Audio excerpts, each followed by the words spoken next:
Okay, I want you to do something for me, just for a second. Picture the classic image of Australian politics. When you think about the divide between Labor and the Liberals, what's the first thing that really pops into your head? Oh, it's always question time. I mean, that's the theater of it, isn't it? The shouting match. The shouting match, yeah. It's the red ties versus the blue ties, yelling across the dispatch box, the speaker just hammering the gavel, trying to get some kind of order. Exactly. It's designed to be adversarial. We are, I think, conditioned, socialized, really, to see these two parties as just oil and water. They don't mix. They just don't. And they only seem to interact to tear down each other's arguments. But today, we're going to look at a verified historical anomaly that just completely disrupts that whole narrative. And it involves two figures that you definitely wouldn't expect to see collaborating. Certainly not on this specific issue. We're talking about Anthony Albanese, career Labor left heavyweight, the man who climbed the whole ladder right to the very top, and Joe Hockey. Joe Hockey, the Liberal treasurer, ambassador to the U.S., the cigar-chomping conservative They're two absolute titans of their respective sides. The immovable object meets the unstoppable force. Right, so the image, yeah. Right. But before all that, before they were titans, way back in the late 90s, they did something that, it sounds almost like fiction today. They formed a unity ticket. Not on something easy. No, not for a charity fund run or a generic support the troops motion. Yeah. They joined forces to co-found a parliamentary group focused on one of the most contentious, sensitive, and frankly difficult geopolitical issues on the entire planet. Palestine. It's an amazing slice of political history that I think has been largely forgotten. We're going to be looking at the origins of the Parliamentary Friends of Palestine, and specifically focusing on that foundational window, so between 1999 and about 2003. And honestly, digging into the source material for this, you almost feel like you're reading an alternate history. It does. You've got Albanese and Hockey working hand in glove. Then you have Sussan Ley, another giant of the Liberal Party, taking the reins later on. It defies every single narrative we have about the us versus them nature of our politics. It really does. And I think that's why this deep dive is so valuable. It's not just about the geopolitical issue itself, which is obviously incredibly complex and sensitive. It's about how this informal, basically unrecognized group of backbenchers tried to navigate all that complexity from inside the Australian Parliament. It's a story about personal conviction. It is, and bureaucratic loopholes and what you might call soft diplomacy. Soft diplomacy. I like that term. We're definitely going to unpack that. Yeah. So today our mission is to look at the verified historical records, parliamentary reports, news archives from that era. We've got a whole stack of sources here, from the Australian Jewish News to ABC retrospectives. We're trying to figure out, how did this thing actually start? Why was it so controversial it couldn't even get official status? And what exactly were they trying to do? And just a quick note for you listening before we really jump in. We are dealing with sensitive historical material.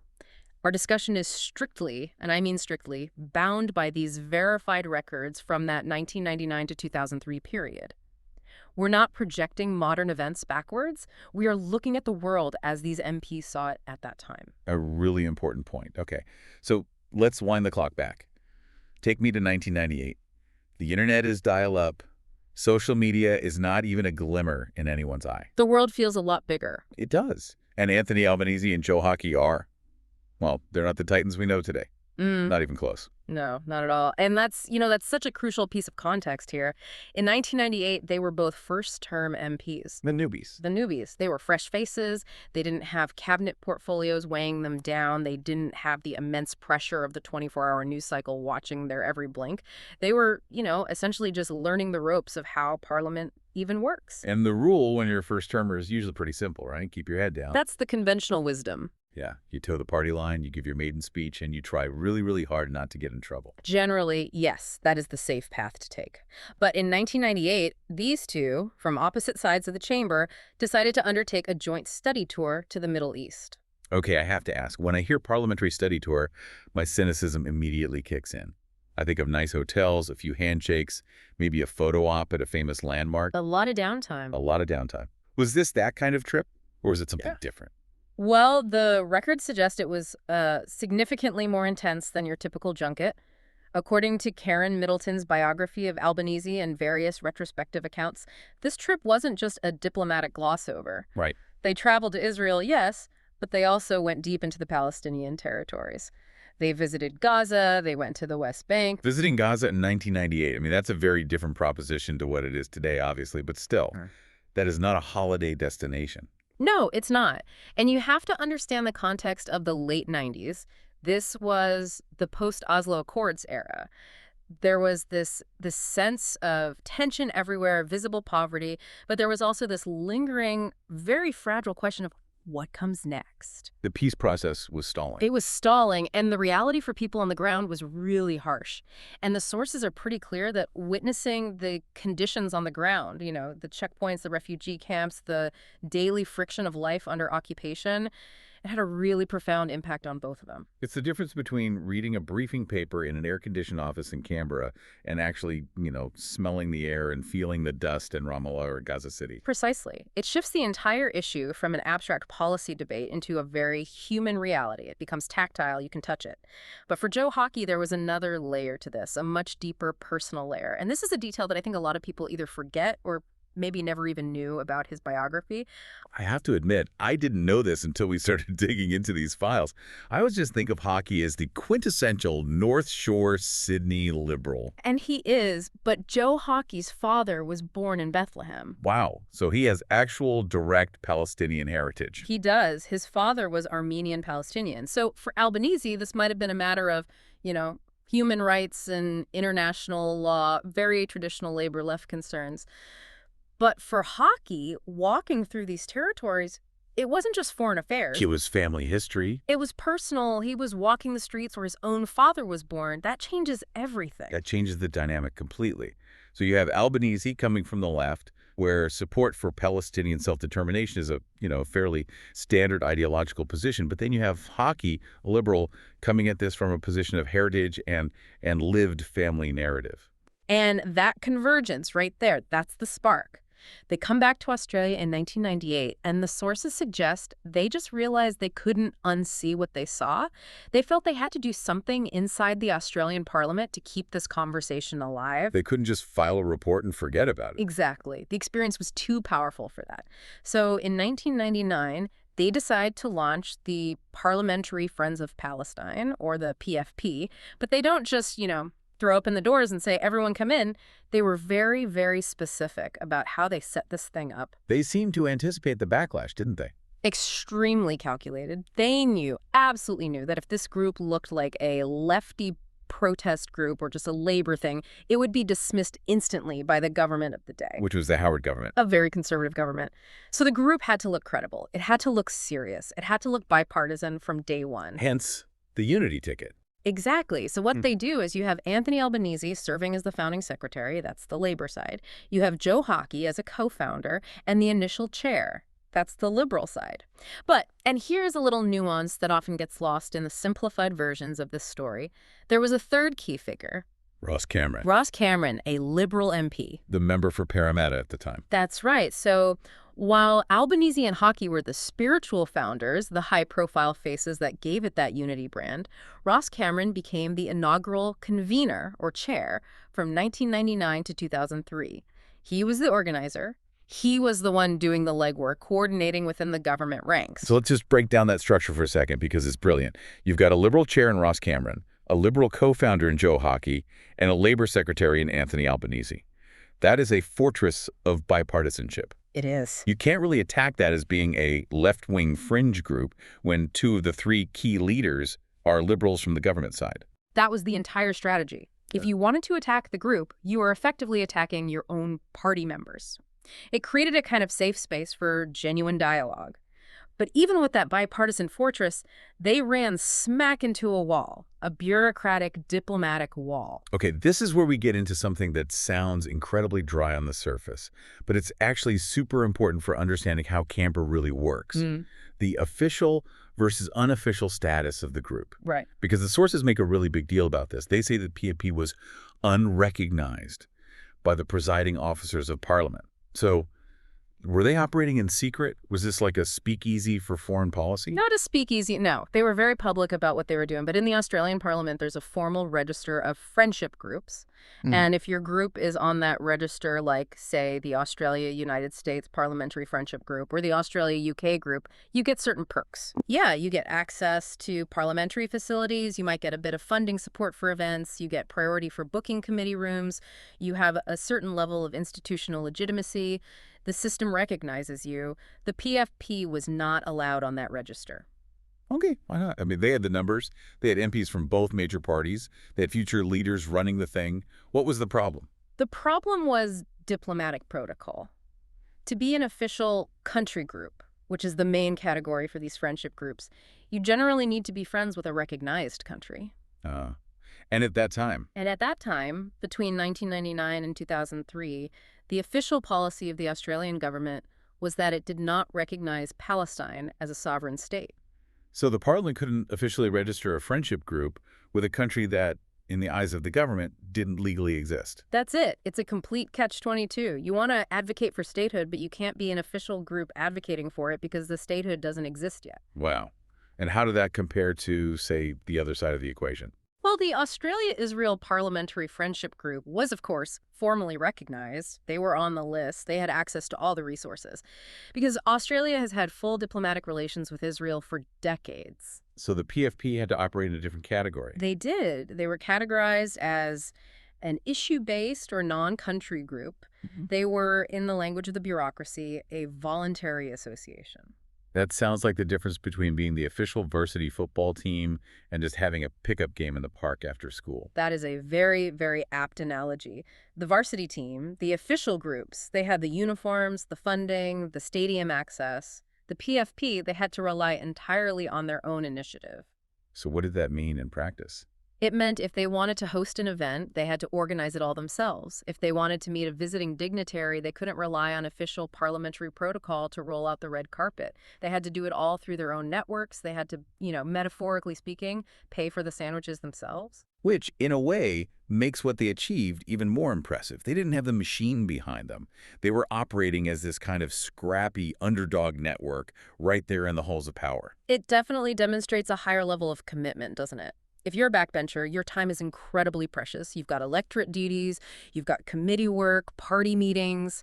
You don't join an unofficial, resource-poor group unless you actually care about the topic. There were no perks here. None. There were no parliamentary-funded junkets attached to this group. This was purely about the issue. So we have the scrappy group running from 1999.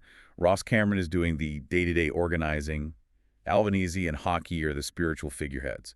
But then we get to 2001, and a new character enters the story. And this is another one that might surprise you if you're only looking at the current political landscape. Yes, enter Sussan Ley. Now, Sussan Ley today is, a very senior liberal. She's the deputy leader of the opposition, very much a core part of the liberal establishment. But in 2001, she's brand new. She's just been elected to the seat of Ferrer. And almost immediately after arriving in Canberra, she joins this unofficial, slightly controversial group. Why? Was she just, following the lead of a senior figure like Joe Hockey? Again, we have to look at the personal history. This seems to be a recurring theme with the key figures in this group. It's not just about politics, it's about lived experience. Much like Joe Hockey had that familial connection, Sussan Ley had a deep personal connection from her childhood. Really? Where was that from? She spent part of her childhood living in the Middle East. I had no idea. Where specifically? The sources cite the UAE and Qatar. Her father worked in the region, I believe, for British intelligence initially, and she grew up there for a time. So she spent some of her formative years in that Arab environment. So it wasn't a foreign place to her? Not at all. And when she joined the group, she was quoted as saying she had an abiding attachment to the land and the Arab people. Abiding attachment. That is a very strong phrase. It suggests this wasn't just about reading a policy paper for her. She had memories, feelings, a connection to the region. Exactly. It wasn't abstract. She understood the culture and the people on a human level, not just through a security lens. She viewed the region through a lens of familiarity, not fear. And this personal connection leads us directly to the major transition point in our story, mid-2003. Right. So the group has been up and running for about 4 years at this point. And Ross Cameron, the inaugural chair, He gets a promotion. He does. He becomes a parliamentary secretary. Now, in our Westminster system, this is the very first step onto the executive ladder. It means you have increased ministerial responsibilities. You're on the team. You're on the government team. And typically, when you enter the executive, even the outer ministry, you have to step back from chairing these kinds of backbench groups. You just don't have the time. And there are protocol issues. You now have to represent the government's official line, not just your own personal conviction. So Cameron steps down. And this is the moment, you'd think, where the group could have easily dissolved. Yeah. You know, the founders are busy with other things. The chair is leaving. It could have just faded away. It could have. But Sussan Ley steps up. She takes the reins. She does. Sussan Ley is elected as the new chair or convener in mid-2003, and she's very careful to maintain that strict bipartisan structure we talked about. She knew it couldn't become a liberal thing just because she was now in charge. So she reaches across the aisle. Immediately, she appoints a Labour MP, Harry Quick, as the deputy chair. I love that name, Harry Quick. Sounds like a character from a 1940s detective novel. But it's an important move, right? A Liberal chair? A Labour deputy? The balance holds. The balance holds. And by 2003, under Lee's leadership, the group had actually grown quite a bit. The sources say they had between 15 and 20 MPs as members. And it wasn't just Labour and Liberal, was it? No, it was broader than that. They had members from the National Party. They also had members from the Australian Democrats. The Democrats, that really dates it, doesn't it? Keep the bastards honest. It does. But the National Party involvement is actually quite interesting, too. Usually you think of the Nats as being focused purely on rural issues, trade, agriculture. But why would they be involved in this? Well, there's a trade angle, isn't there? There is. Historically, Australia has had significant wheat exports to the Middle East, including to nations like Iraq and others in the Arab world. So for National Party MPs, maintaining good and friendly relations with that part of the world was actually a matter of direct economic interest for the farmers and their electorates. So it adds another layer to the why. Yeah. It wasn't just ideology or personal history. It was also about trade relationships. It was. The sources describe the group as being very fluid and open to all. It wasn't a closed shop or some kind of factional cabal. It was a broad church. And that openness was key to their philosophy, which is the next thing we need to really dig into. What do they actually stand for? Because I think it's easy to assume, given the polarization we see today, that a group called Friends of Palestine would be inherently adversarial. Oh, absolutely. You'd think they'd be anti-Israel, radical, protest-heavy. Right, that they'd be the ones holding the placards and shouting slogans outside the building. But the sources we've looked at paint a very, very different picture of their vibe inside the building. A completely different picture. The term we used earlier, soft diplomacy, really defines their entire approach. Their stated objective, which was explicitly backed up by Sussan Ley in a 2003 interview, was the two-state solution. That's a phrase we hear so often now that it almost loses its meaning. But what did it mean to them specifically back in 2003? Well, Ley stated the goal was to advance the cause of viable sovereign statehood for Palestinians alongside Israel. And that word alongside is so important. It's not instead of. It's not instead of. This wasn't a zero-sum game for them. They weren't arguing for the destruction of one state to create another. They were arguing for two viable states existing in peace, side by side. And their method wasn't shouting matches. It was friendship. Literally. Friendship, understanding, and trust. Those were the words they used in their mission statements. They saw their role as building bridges, not burning them. So they were engaging with Australia's Arab communities, bringing their concerns into Parliament, but also hosting visiting dignitaries. There's a record of them hosting Dr. Hanan Ashrawi, who was a very prominent Palestinian representative and scholar at the time. But here is the part that I think is the most telling about their philosophy, and probably the most surprising thing for a modern listener to get their head around. How they related to the other side. You mentioned earlier that the Australia-Israel Parliamentary Friendship Group was the official, recognized big dog on campus. Did the PFP see them as the enemy? Quite the opposite, remarkably. The PFP explicitly sought to work with the Australia-Israel group. The sources described their approach as one of constructive engagement. Constructive engagement. That is very grown-up political language. It is, and it wasn't just rhetoric. This is the detail that just blew my mind when I first read it. Many MPs actually belonged to both groups. At the same time. At the very same time. How does that even work? Well, they didn't see a contradiction. They viewed support for Palestinian statehood as being complementary to Israel's security, not opposed to it. The logic, as best we can piece it together, was this. You cannot have lasting security for Israel without a just and viable solution for the Palestinians. Therefore, being a friend of Palestine is also, in the long run, being a friend of Israel's future. That is the both-and approach rather than the either-or approach. It feels so rare now. Everything is forced into a binary choice. You have to pick a team, you have to pick a flag. Exactly. And we have a very specific, concrete example of this both-and approach in action. In 2003, shortly after becoming the chair of the PFP, Sussan Ley requested and held a meeting with the Israeli ambassador. Wait, hang on. The chair of the Parliamentary Friends of Palestine met with the Israeli ambassador. Yes. And the stated purpose was to demonstrate that pro-Palestine advocacy was not synonymous with anti-Israel sentiment. She wanted to show that they could talk, that they weren't enemies, and that her group was a legitimate partner in the dialogue for peace. It was a gesture of immense diplomatic maturity, especially for a relatively new backbencher. It really does highlight how much the tone of this debate has changed in 20 years. I mean, can you imagine that happening today with the same level of, I don't know, ease and acceptance? It's difficult to imagine, isn't it? And the sources are very explicit on this final point. The group operated squarely within mainstream norms. They actively distanced themselves from any adversarial or extremist ideologies. Participation in the PFP did not imply endorsement of radicalism or violence. It was all about peaceful dialogue. They were incredibly careful to keep their skirts clean of anything that looked like support for extremism. So let's just take a step back and look at the picture we've painted.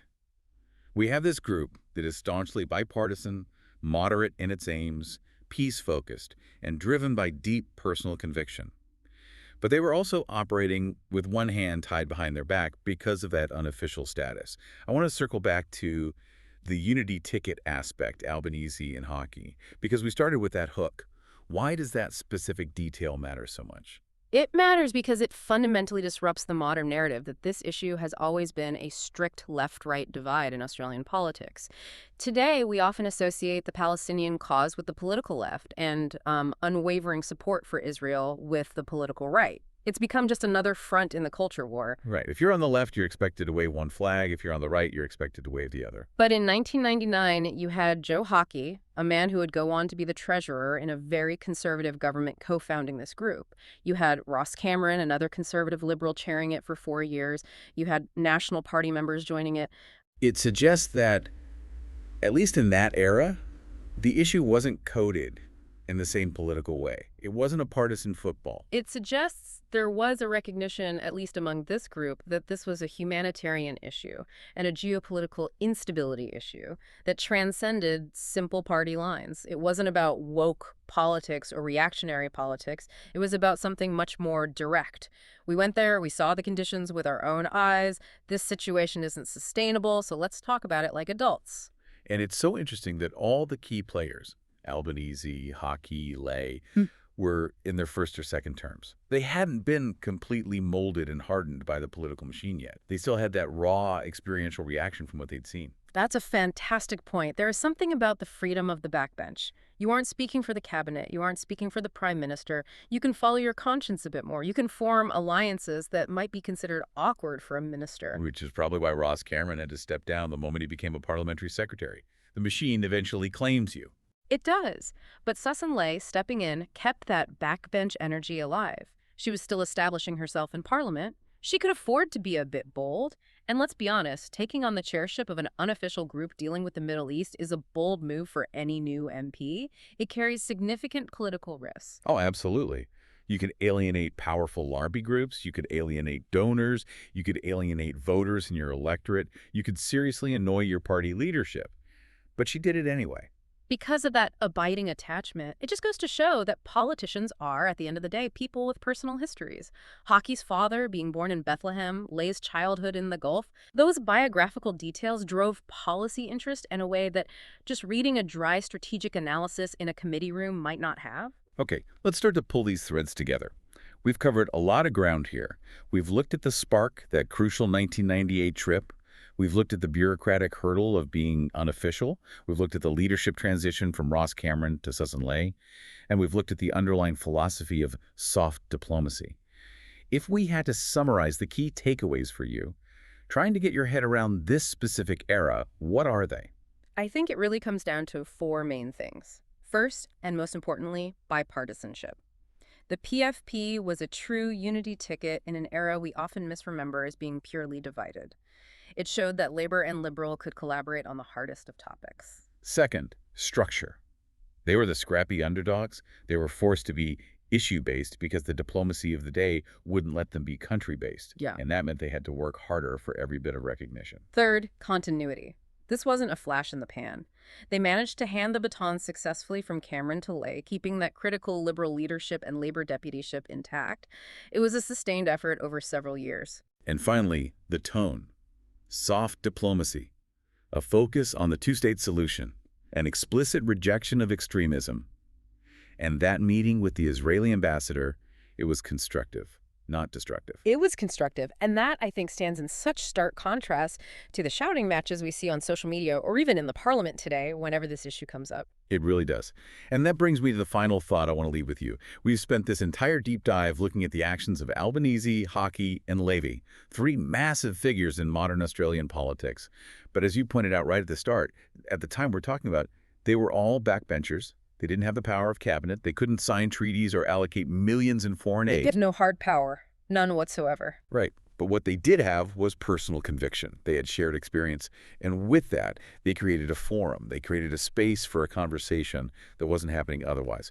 So here's the question for you to mull over. In today's hyper-polarized, social media-driven political landscape, could we honestly imagine two rising stars from opposing parties taking a joint trip to a conflict zone and returning to found a unity ticket group on a sensitive issue today? That really is the question, isn't it? Could a young Labor firebrand and a young Liberal conservative stand in the dust somewhere, look at a difficult reality, look at each other and say, okay, we disagree on tax, we disagree on industrial relations, we disagree on almost everything else, but we are going to try and fix this together? Or was the Parliamentary Friends of Palestine, in that unique 1999 to 2003 window, a product of its time? A time before the algorithms pushed everyone to the polls. A time when the aisle was just that little bit narrower and narrow enough to reach across. It's a provocative thought. You'd like to think the capacity for that kind of unity still exists. But looking back at these records, at the story of the PFP, sometimes it really does feel like we're looking at a different political world. A different world, but maybe one worth remembering. That's all we have time for on this deep dive. Thanks for listening to us unpack the very unlikely alliance of Albanese, Hockey, and Ley. It's been fascinating. We'll see you on the next deep dive.